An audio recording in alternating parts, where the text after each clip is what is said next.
svým způsobem velmi zvláštní. Týká se totiž jedné malé hadrové panenky a navíc tuto knížku napsaly děti. Povídka o panenkách Kivanis. Tomášek skoro nevěděl, co se stalo. Událo se to všechno tak rychle. Vylezl na třešeň, protože měl chuť na třešničky, které visely na větvích. Pak už věděl jen, že uklouznul a spadl a slyšel jenom houkající sanitku a doktory. Potom už nic. Najednou, jako by se probudil z dlouhého snu. Ležel na bílé posteli a na vedlejší posteli ležela malá holčička, která spala. V tom někdo zaklepal na dveře. Otevřeli se a do místnosti vstoupil doktor a podal mu panenku, chlapečka, a plnou krabičku fixu.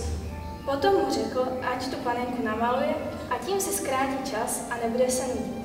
Poté, co pan doktor odešel, se Tomášek dal do malování, opravdu se na tom dal záležet.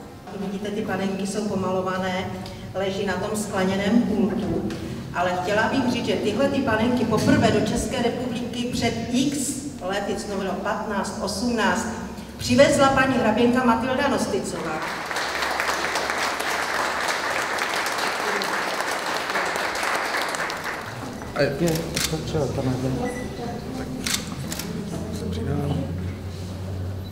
Zjistíme kvalitu, s jakou jsme to udělali. Takže ať tato knížečka slouží dětem stejně jako ty panenky.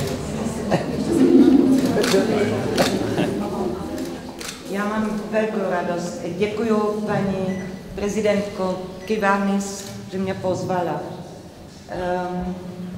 Jedenkrát se podařilo něco. Zkusíme to furt něco dělat, ale nikdy to nemá takovýhle úspěch, jak tohle ta panenka u vás. Děkuji vám, že jste přišli. Přeju hodně úspěch v knížce. Děkuji vám.